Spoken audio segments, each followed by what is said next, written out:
think it's almost impossible to hold a new thing to an old standard. The fact of the matter is we're in a new age.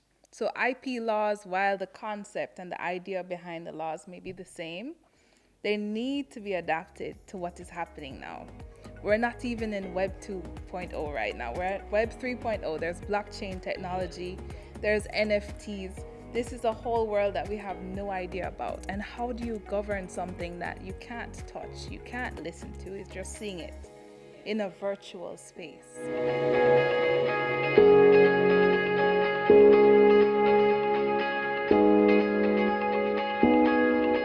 Hello, welcome yet again to another edition of the Digital Rights Africa podcast, where we discuss all issues: data protection, privacy, data governance, child online protection, cybersecurity, and intellectual property issues in Africa.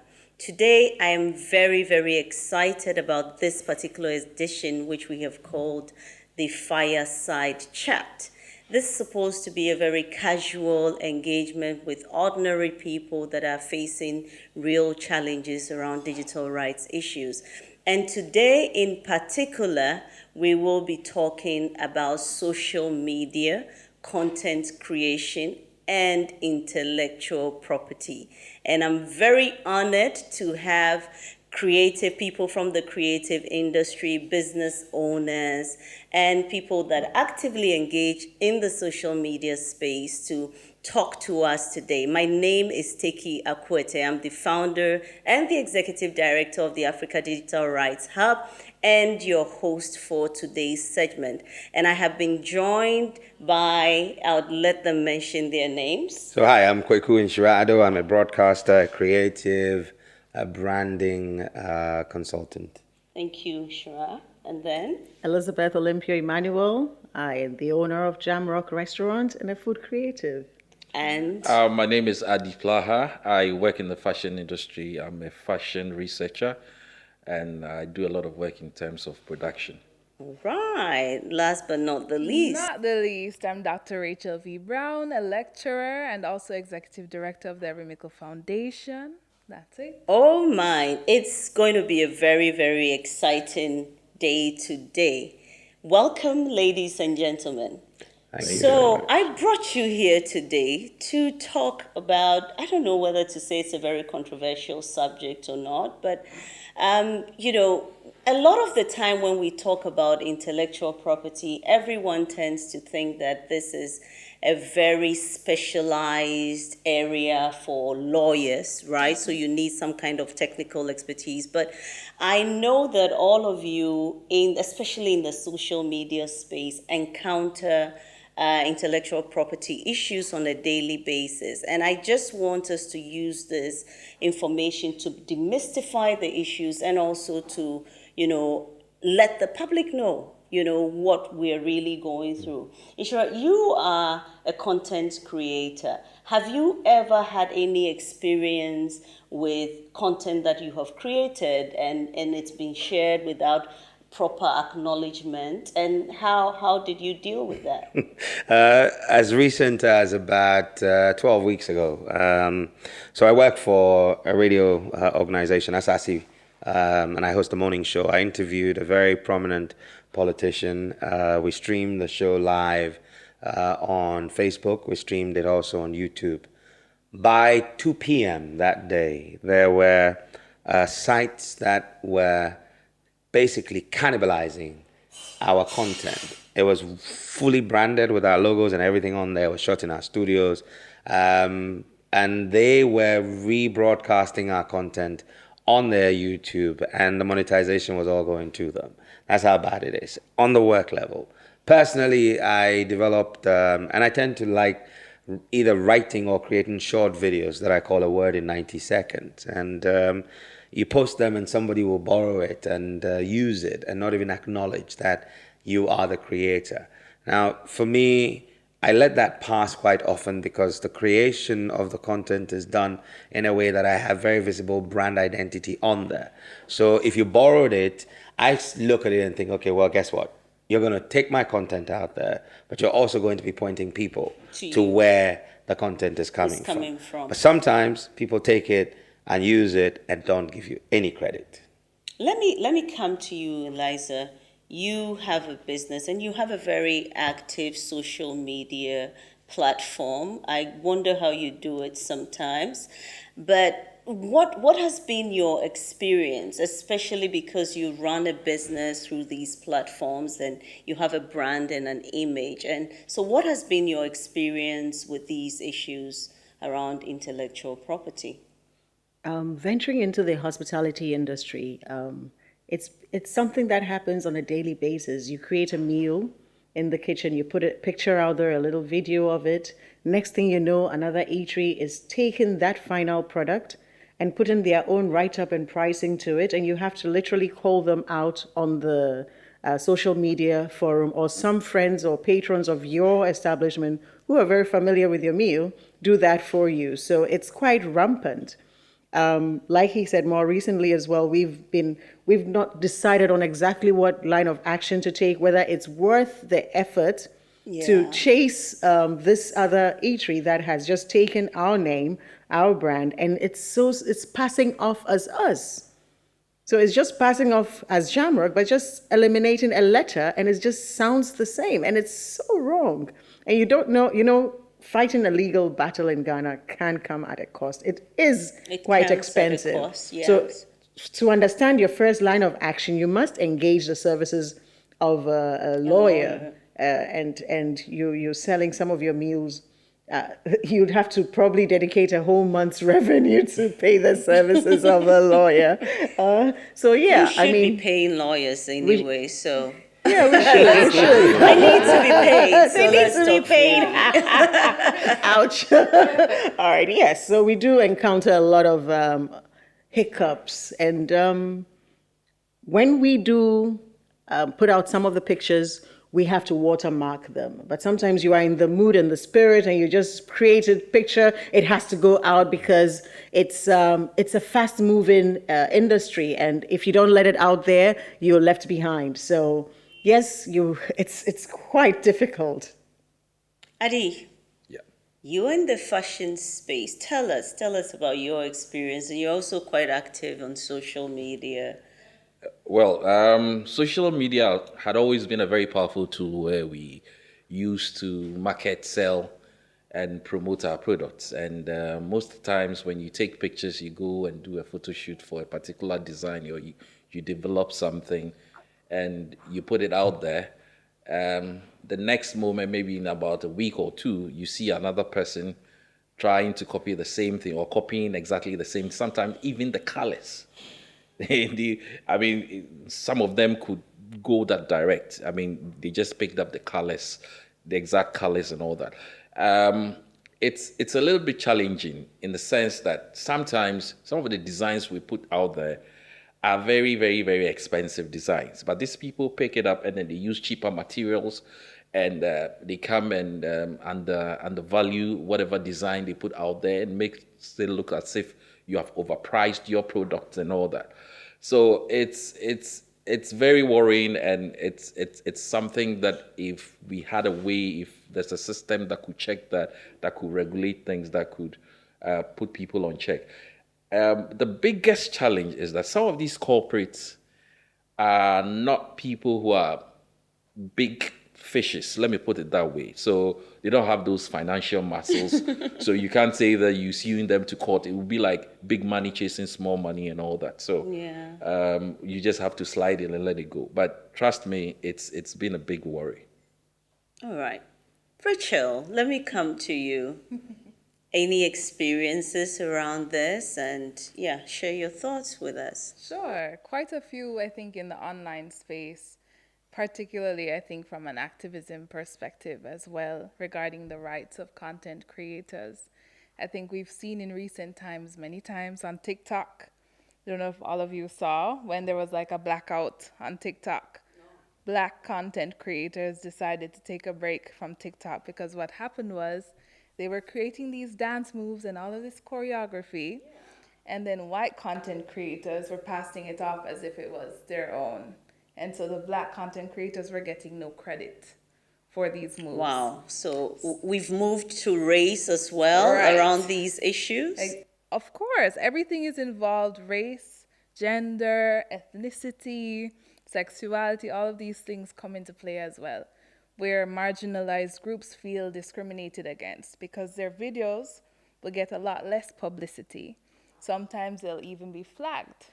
So imagine creating... And especially when people are getting value for these contents. 100%. Imagine creating something and then someone flags your content as a copyright infringement. Yeah. But the person who copied you, their video's doing well, they're getting shares, their likes, all of these. Imagine the feeling.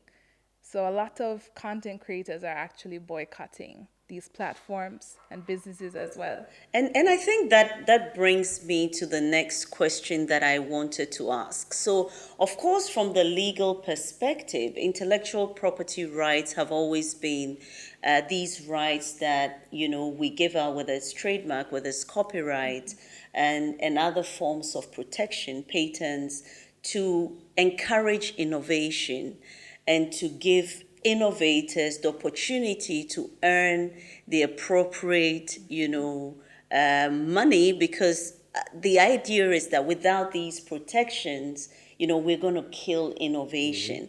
And you all creating content or have seen content have, social media is a great tool, and we love that. We know it's encouraging education and all of that, but we're also seeing these downsides, especially for those of us who also come from the continent. And I love what you just shared with us, Rachel, about the other side of it, which we're not so much talking about. How is this enabling or disabling, innovation in the space? I'll jump at this. I was smiling when you started framing the question because it took me back to a phrase that I used recently, that we're getting to the point where people are going to be afraid of thinking, of being creative. Because when you create something and it starts catching a bit of fire, somebody sees it as something they can use to leapfrog. And it's just a reflection of our society. The concept where one person, if I started selling tomatoes, two days later, because I'm doing well, Eliza pops out, she's selling tomatoes. Then Adi shows up. The plantain along a certain avenue right? in Accra. Yeah. A stretch of 100 meters has like 50 plantain sellers. Right. And so I'm not surprised that we're seeing that on social media. But I think that the more you democratize the way in which content is created, I mean, all you need is a smartphone. Yeah. Right? A smartphone, a tripod, and you're good to go. Okay. So if I'm able to produce content so quickly and at almost next to nothing, it becomes almost difficult for me to say, I'm going to take what I've just done, take it through the long process of copywriting and all these things and trademarking it to stop someone from stealing my idea. And because we're all creating and consuming as we create, we are finding that sometimes you wouldn't even know someone's stolen your idea until somebody else 100%. Tells you about Precisely. it. So it's a bit of a flux, if you ask me. We're aware, but we're not stopping the creation. It's as if, social media is an enabler for innovation, but at the same time, it's almost taking the benefits of that enabling at certain points. I think if you... For me as a food creative, just as he explained, the speed at which you have to produce and let it out there and share, because ultimately you want to make sales. You want me to be hungry so that I can come and buy. So exactly. She does that to all of us. Exactly. So you constantly have to be thinking on your feet and thinking out of the box. What else? How can I make this unique? How can I make this mine? How can I do it such a way that if someone replicates it and does it in that same way, everyone else will know it is mine? So it's always thinking rapidly, and you can't go through those registration steps and trademarking. Of course. And social media is this avenue that has given us an opportunity to do free marketing, more or less, because Once you have that network, your network, my network, we come together. That's over 100,000 people we are reaching out to.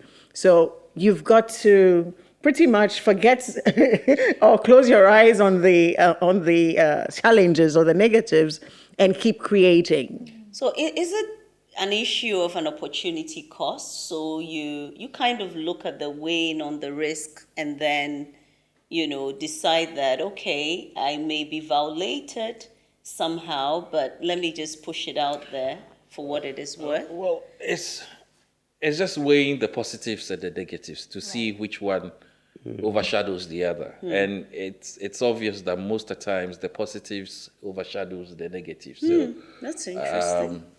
I mean, for us at Teteplaha Designs, if it wasn't social media, I don't think our business will be where it is now. Okay. So for me, So they can copy all they like? well, they can. Even though I'm not too happy about the copy.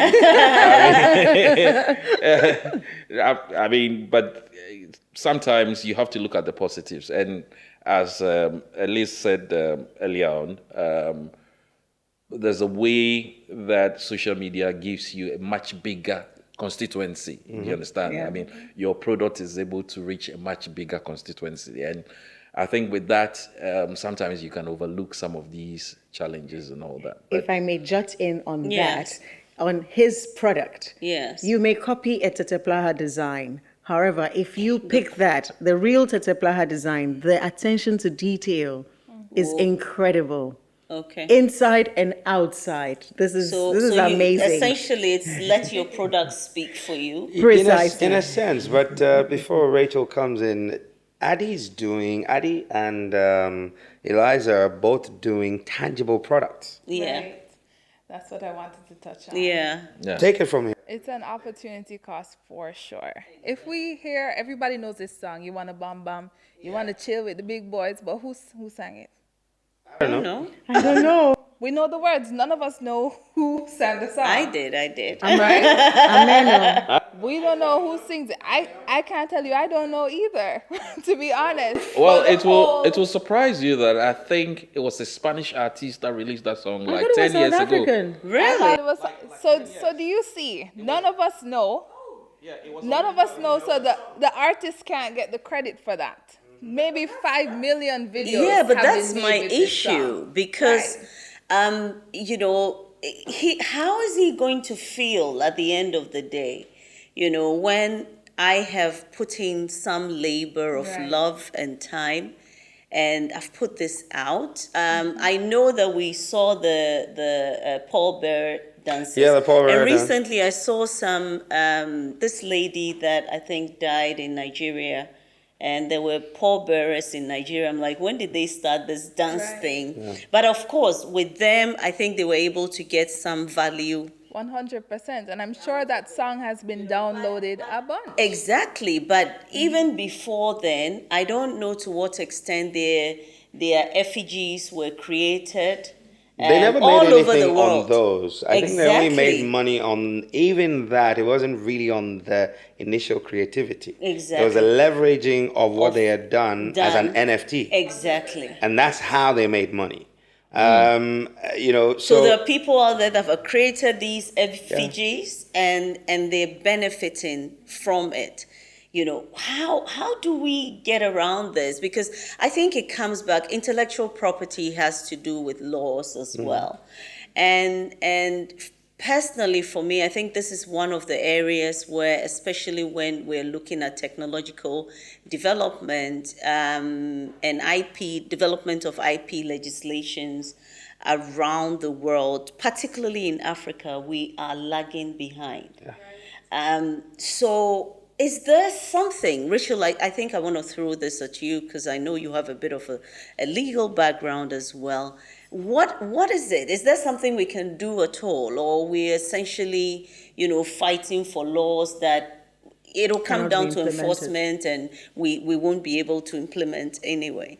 I think it's almost impossible to hold a new thing to an old standard. The fact of the matter is we're in a new age. So IP laws, while the concept and the idea behind the laws may be the same, they need to be adapted to what is happening now. we're not even in Web 2.0 right now. We're at Web 3.0. There's blockchain technology, there's NFTs.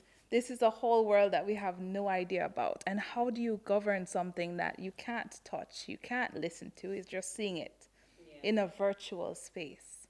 But I think that the concept of IP, right, is to enable innovation. Yeah. And so that concept has not gone. And if for anything at all, we know that technology is really pushing the innovative, barriers even further. So shouldn't we be protecting it?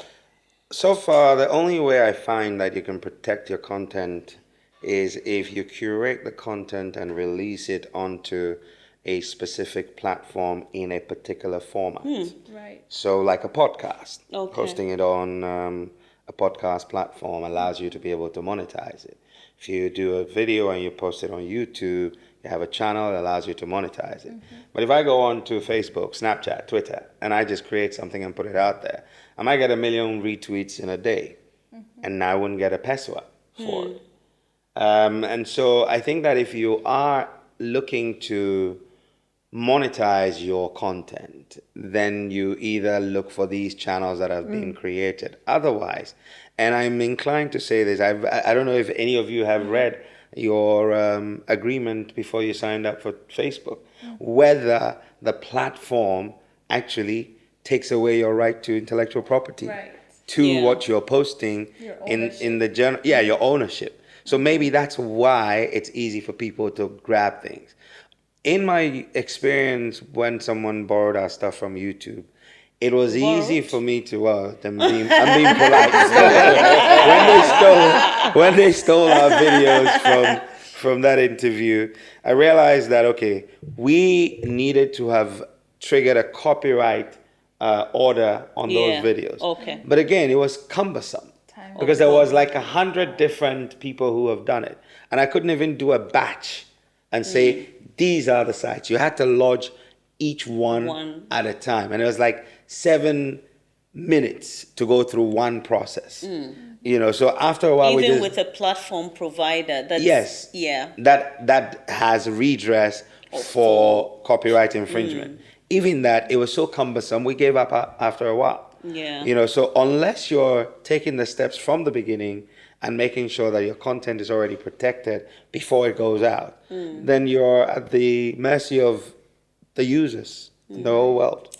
Yeah, but I mean, Liz, any thoughts from you and Adi on these issues? Well, like you said, we have to be intentional about how we protect the content we have created. So if you're planning on monetizing it, then yes, you choose the right platforms. But however, gives you a limitation as well, because your users will not only be on those monetized platforms, they are out there on the social media, those ones that are free to air, free to use.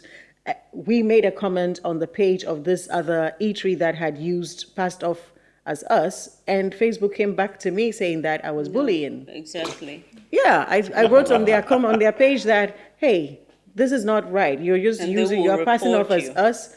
And Facebook sent me a message that we are bullying. So they deleted my comment on the other eatery's page. So now I have to put out a disclaimer on my page, making sure I don't mention the name of the other eatery, because I'll be giving them free publicity as well. Yeah. But this is all taking time away from your main core competence, where you want to create, publicize, and sell and make revenue. So this is a lot of work that you have to engage a third party who's just sitting out there as a watchman and making sure that your content is not being violated, and it comes at a cost. Yeah, when you talk about monetizing, for some of us who work in the creative space in respect to fashion, we rather prefer to market and sell the product than thinking of monetizing Or protecting it. Yes, but there are other creatives like the musicians, for example. I mean, when music is being put out there, if you don't monetize it very well and you don't strategically market it digitally very well, you're not going to make that much money. But if you are able to do that very well, you are able to make that money. That's why they have this distributorship digital platforms like what do you call them? Cracks Global and the likes of them. You understand? So when they put their stuff on such platforms like Cracks Global, and they are able to monetize it, the those what do you call it? Those digital Streams, yeah. distributors Okay. are able to monetize those materials and make sure that they make money. But there's also another challenge they are also facing, because in the sense that the digital distributors, what they do is that they buy they rights. would want to buy the rights, right? So when they buy the rights, no matter how successful your music is making or You only money earn is to a making, point. you've already Wow. been settled or paid off, or maybe you are earning just a percentage of it. Do you understand? Yeah. So at the end of the day, you will see the numbers growing, but most of the You're money not might go benefiting. to the Wow. the digital distributor company. Do you understand? We have in the same music industry, we have, I think there's a company like Empire who does both labeling. They play the label role. They serve as a label for the artist, and then they have a digital distributorship platform too as well. And for them, it makes things easier for people to work with them, because they play both roles. Okay. Do you understand? So you see most of artists or even labels here in Ghana being associated with or signing a memorandum of understanding or contracts with such platforms for their music to be marketed and sold. So whichever way you look at it, there are ways of doing it. Another thing that I must highlight is structures.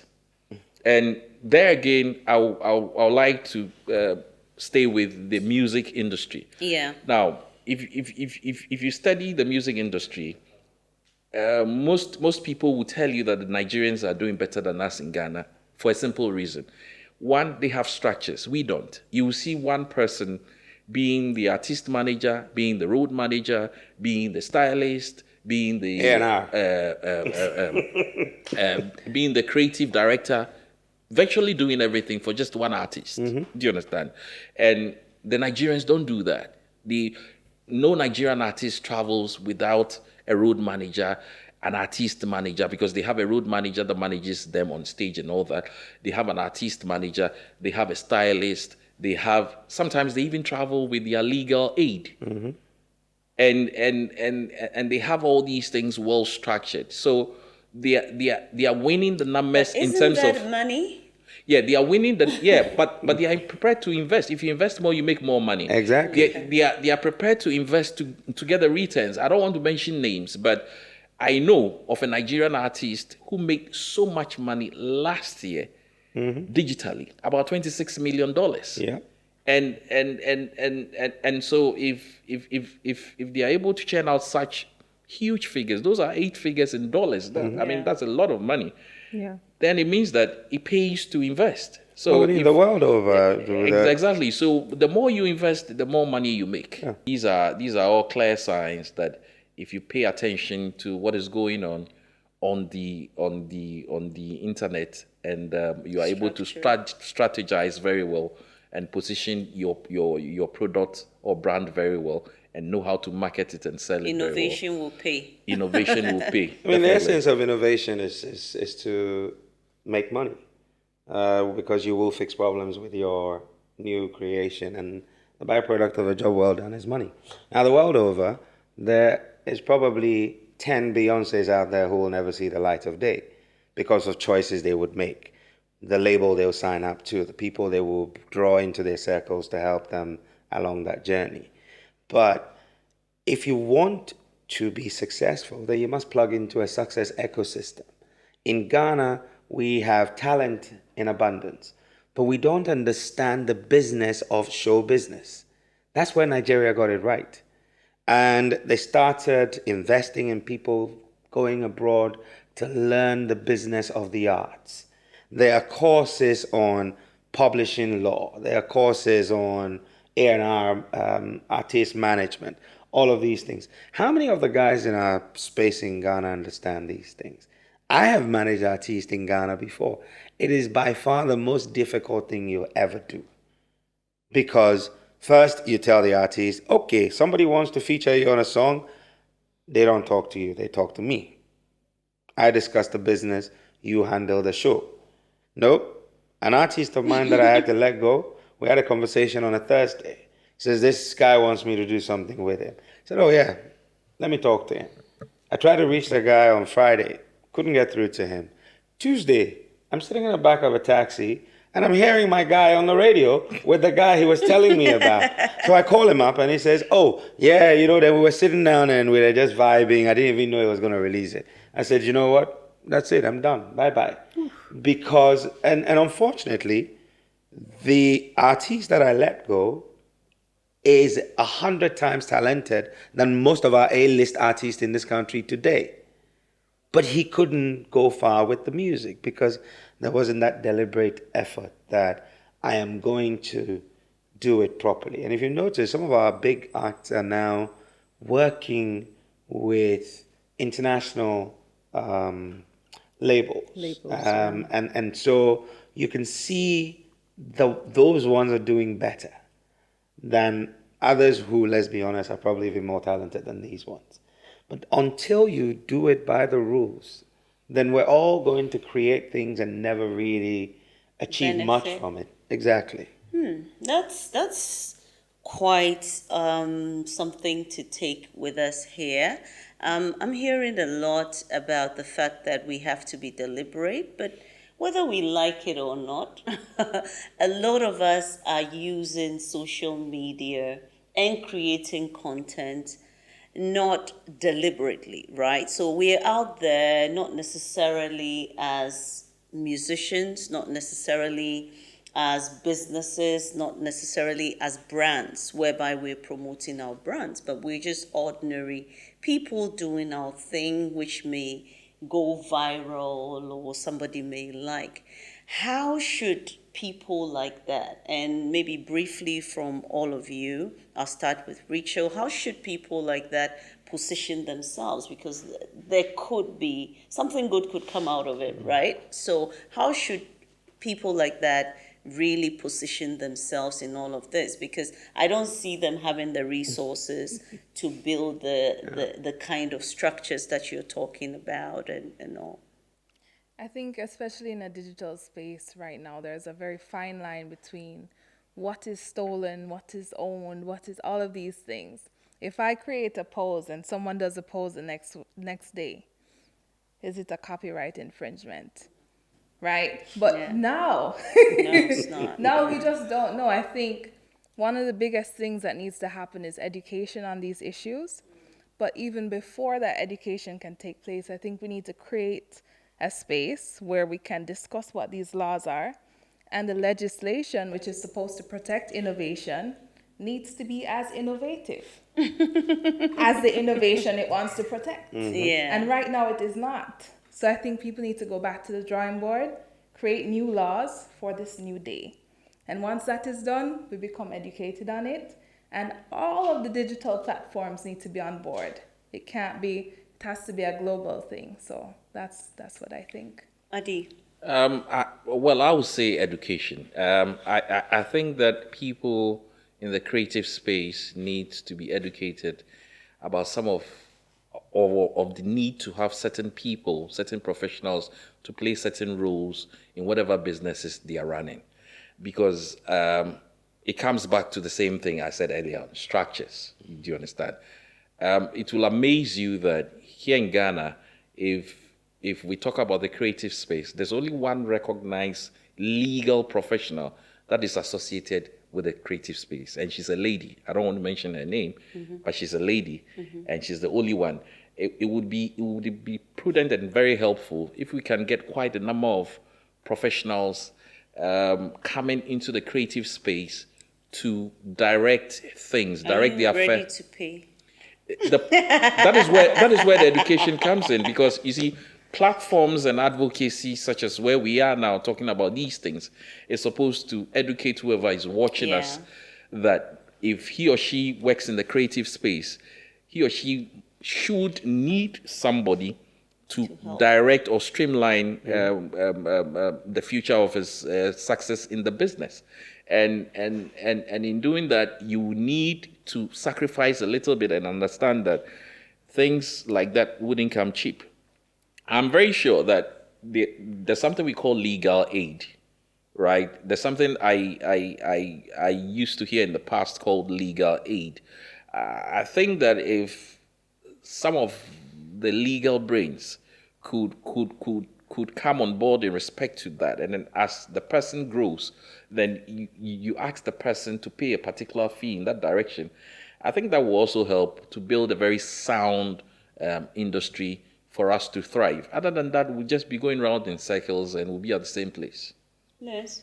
As a restaurateur, I'm appreciative that we have the outlet of social media and technology to be able to push our creations out on the fly.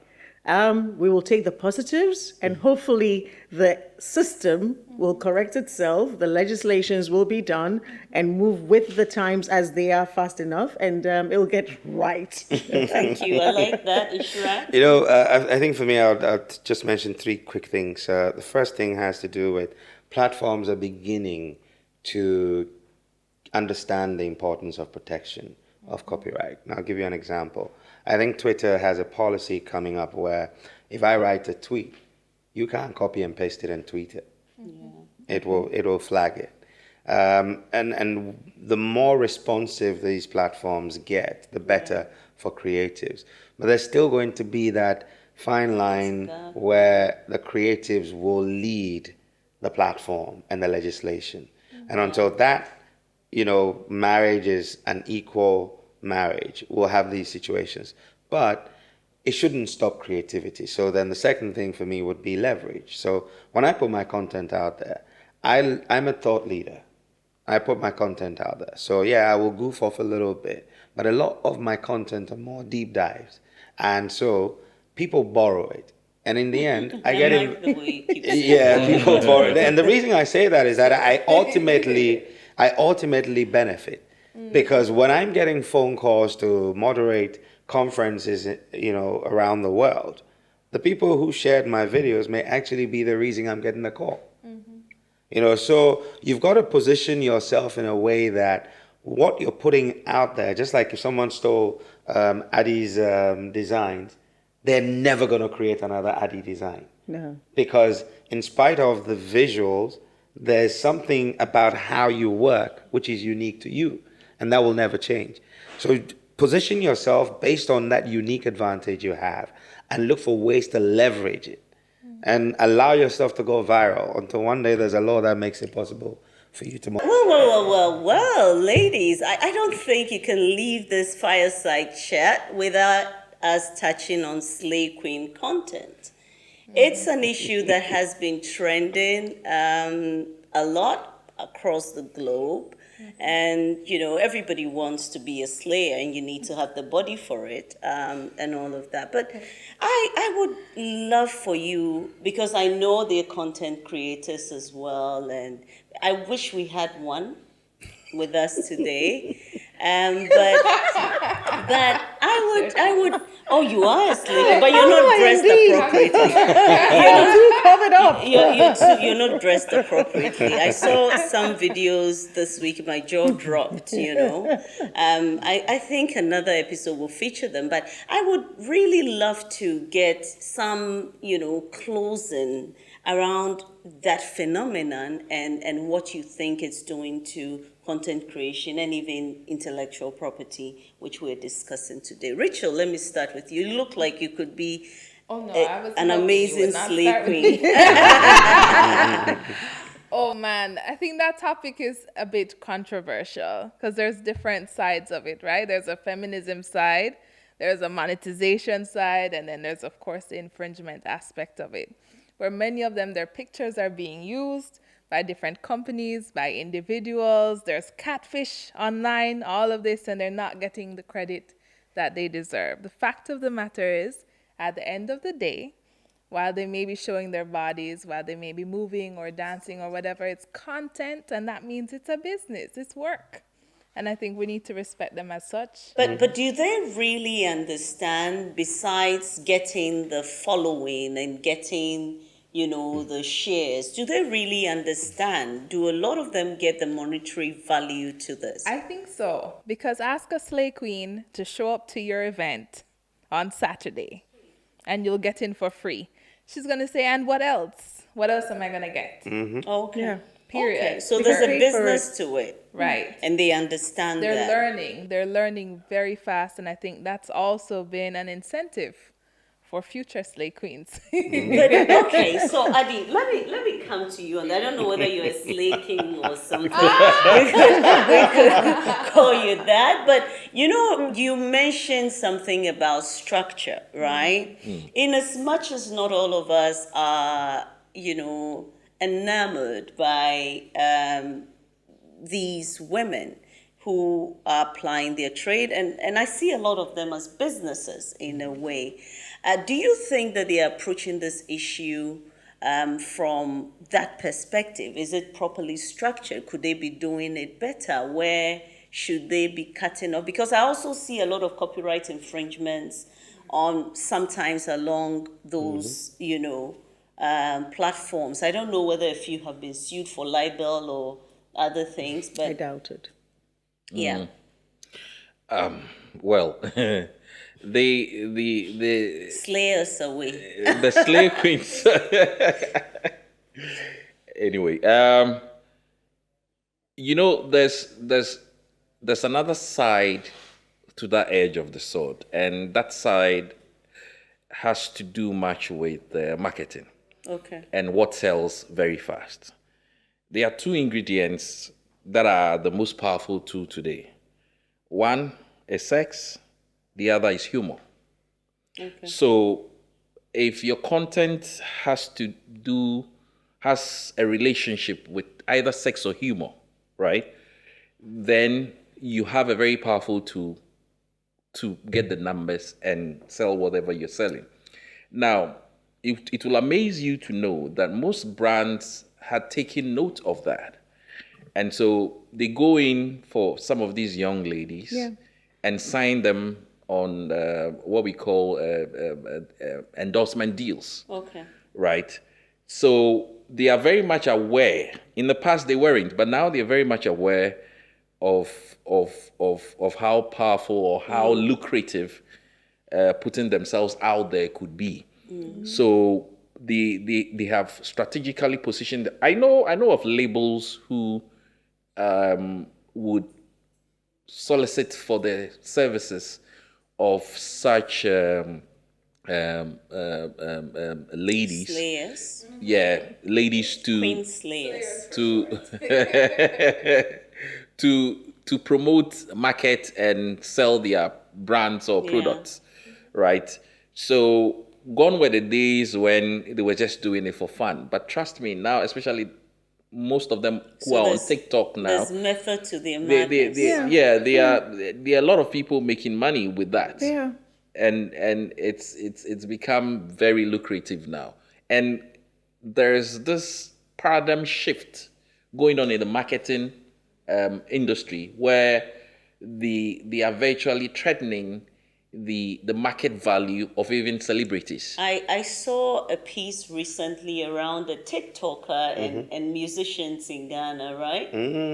Which had become controversial, where she was saying that without them, the music was not going to go anywhere, and there were issues around that. I mean, every other song these days becomes a challenge on TikTok. Like you talked about Bamba. There's is it Kelvin Boys Down Flat?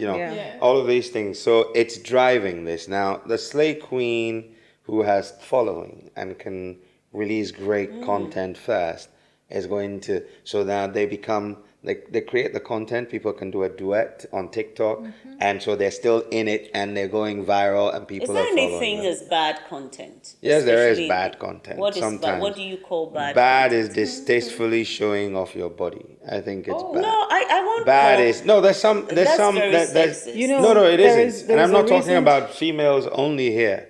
Bad is crossing the threshold of decency, and it happens sometimes on all the platforms. I when it comes to images, I mean, I may have my personal preference, but I'm not the one to want to impose, on anyone, how they should present themselves. But for me, I have seen, in Ghana, we've seen this trend where people come up, they insult somebody comes up, and it seems to drive their platforms.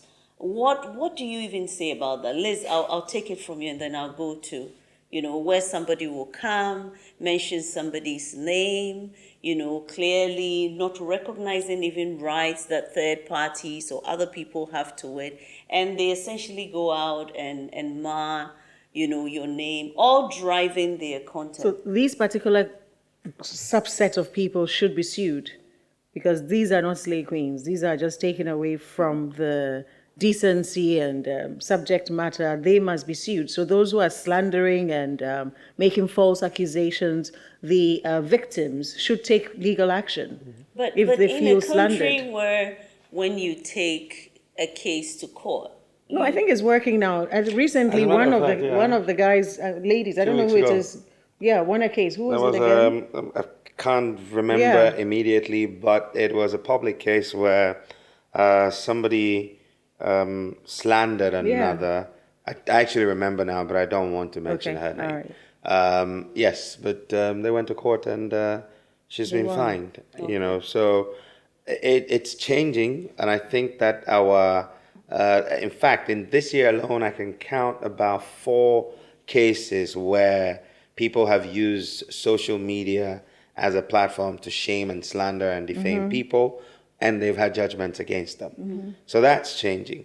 But the thing about it's demand and supply. So the distasteful content to me might be someone's preference, Right. and they'll but flock they to say it. bad news travels Yes. fast, right? There's a young lady, she's called Kelly. She's been twerking, but she's had millions of views. I've heard of And her. in the background is Nike shoes. So I was confused. I was wondering whether she was twerking her body Or or promoting the Nike shoes. Because Nike had some good views on that as well. And it's mad. They're Influencer promoting. marketing. So it's marketing. Right. Either way, you watched it. You watched And it. Either way. You were an eyeball, right? And you saw the Nikes. So Well, I think that when you say bad content, sometimes it becomes a little bit relative, because I mean it's almost impossible to define bad content. It's subjective. It's a very subjective expression, and so I wouldn't want to go towards that lane. It's too much of a slippery Unless it's pornography. Otherwise, everything else is for a But game. they also say there's no such thing as bad publicity. We've heard that. Never wish to a crisis. well, ladies and gentlemen, all too soon we've exhausted another 30 minutes. This was so much fun for me. I think we need to have a second part to this where we can delve into the issues, because this was only a scratch on the surface. Thank you for joining us on yet another episode of the Digital Rights Africa podcast. We look forward to having you another time. Have a good day. Bye.